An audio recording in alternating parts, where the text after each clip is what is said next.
सोचिए, एक घर, एक शादी और एक तोहफा। लेकिन ये तोहफा किसी खुशी का नहीं, बल्कि सालों के दबे हुए अफसोस का प्रतीक है। आज हम भगवती प्रसाद वाजपेयी की कहानी उपहार की गहराई में उतरेंगे, जहां एक शाम का खाना, बस एक डिनर, एक रिश्ते की पूरी सच्चाई सामने लाकर रख देता है। तो चलिए इस खामोश दर्द भरी कहानी को परत दर परत खोलते हैं। ये कोई मामूली शिकायत नहीं है। ये विमला के अंदर से निकली एक ठंडी बेजान आवाज है।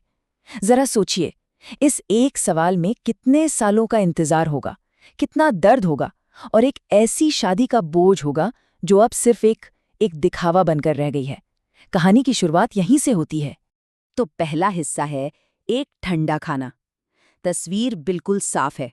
खाना मेज पर लगा हुआ है, लेकिन खाने वाला कोई नहीं। विमला के लिए ये इंतजार अब कोई नई बात नहीं, ये उसकी आदत बन चुका है।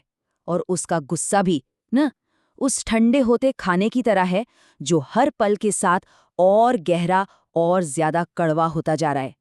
ये बस आज रात की बात नहीं है, ये उन हजारों शामों का गुस्सा है जो आज उबल रहा है। और यहीं पर दो अलग अलग दुनियाएं आपस में टकराती हैं। एक तरफ है कमल की दुनिया, जो अपनी जिम्मेदारियों और तर्कों से चलती है।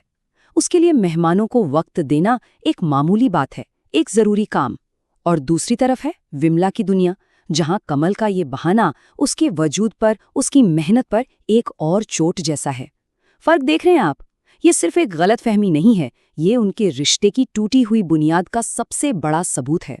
दूसरा हिस्सा, एक अनचाहा मेहमान। घर में तनाव पहले से ही बहुत ज्यादा था, और ठीक उसी वक्त दरवाजे पर दस्तक होती है। सामने खड़ा है कमल का पुराना दोस्त राधे। लेकिन राधे सिर्फ एक मेहमान नहीं है, वो एक अतीत है। एक ऐसा अतीत जिसे विमला ने अपने अंदर कहीं बहुत गहरे दफना दिया था, और उसका आना इस घर की खामोशी में एक तूफान लाने वाला है। कमल तो अपने दोस्त की शान में कसीदे पढ़ रहा है। उसे बिल्कुल अंदाजा नहीं है कि उसकी पत्नी के दिल में क्या चल रहा है। वो राधे की कामयाबी की मिसालें दे रहा है, और उसे ये पता भी नहीं है कि उसके कहे हर शब्द बिमला के पुराने जख्मों को कुरीद रहे हैं। ये सिर्फ तारीफ नहीं है, ये कमल की नासमझी है, जो उनके रिश्ते के खोखलेपन को और उजागर कर रही है। और विमला, वो जुबान से कुछ नहीं कहती, उसका जवाब उसके कामों में दिखता है। वो एक आदर्श पत्नी, एक आदर्श गृहिणी का नकाब ओढ़ लेती है। हर काम बिल्कुल सलीके से करती है। लेकिन इस दिखावे के पीछे उसका मन चीख रहा है। यह उसकी एक खामोश जंग है, जहां वो अपनी भावनाओं को कुचलकर घर की मर्यादा बचा रही है। अब आता है तीसरा हिस्सा, शब्दों का वजन। खाने की मेज अब मेज नहीं रही, एक स्टेज बन चुकी है, जहां फिलॉसफी और ज्ञान की बड़ी बड़ी बातें हो रही हैं। लेकिन इन भारी भरकम शब्दों के शोर के नीचे विमला की तकलीफ का एक समंदर है, जो बिल्कुल खामोश है, जिसे कोई नहीं देख पा रहा। और तभी राधे ये कहता है, तुम्हारे गार्हस्थ्य जीवन के इस सफल स्वरूप के लिए मैं तुम्हें बधाई देता हूं कमलेश।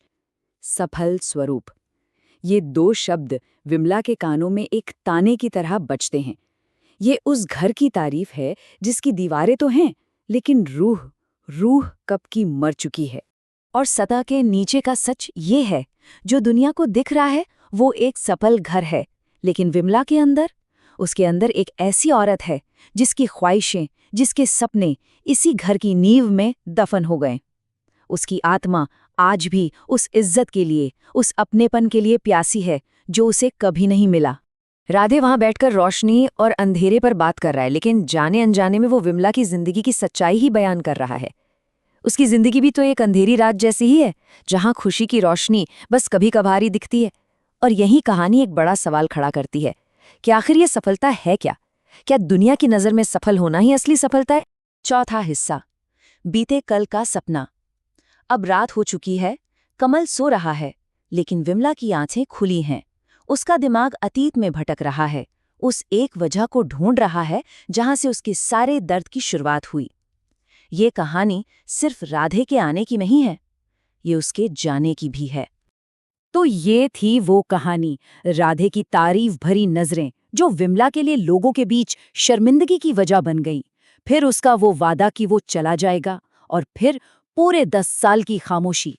राधे उसकी जिंदगी से ऐसे गया जैसे कोई बुरा सपना हो, और आज वही सपना हकीकत बनकर दरवाजे पर खड़ा था।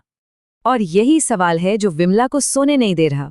तुम मुझसे बोले क्यों नहीं? एक तरफ उसके मन में सालों पुराना गुस्सा है, लेकिन दूसरी तरफ आज राधे की इस बेरुखी ने उसे अंदर तक तोड़ दिया है। शायद दिल के किसी कोने में एक हल्की सी उम्मीद थी कि इतने सालों बाद जब वो मिलेगा तो कुछ बात करेगा, लेकिन राधे की खामोशी ने उस आखिरी उम्मीद को भी खत्म कर दिया। और अब हम कहानी के आखिरी और सबसे दर्दनाक पड़ाव पर पहुंचते हैं। भाग 5, अफसोस का तोहफा। देर रात जब विमला के आंसू नहीं रुकते तो कमल को आखिरकार वो सवाल पूछना ही पड़ता है। एक ऐसा सवाल जिसका जवाब उनके रिश्ते की सबसे कड़वी सच्चाई को सामने ले आएगा। सालों में शायद पहली बार कमल अपनी पत्नी के आंसुओं के पीछे का दर्द देख पाता है और वो पूछता है, क्या मुझसे कोई अपराध हुआ है? उसका ये मासूम सा सवाल सालों की नासमझी के बाद आया है, और यही सवाल उस रात के सबसे बड़े और सबसे दुखद खुलासे की वजह बनता है।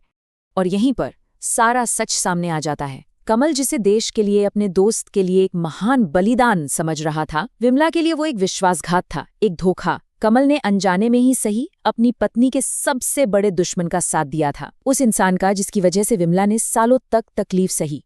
राधे जा चुका है, लेकिन अपने पीछे एक तोहफा छोड़ गया है, एक घड़ी।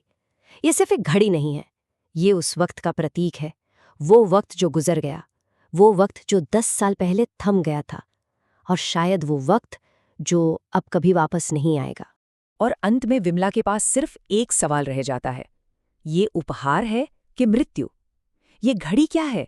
बीते हुए कल के लिए एक माफीनामा या खोए हुए 10 सालों का एक ताना? इस सवाल का कोई जवाब नहीं है। ये बस एक गूंज है जो उस खामोश घर में, उन खामोश दीवारों में शायद हमेशा के लिए रह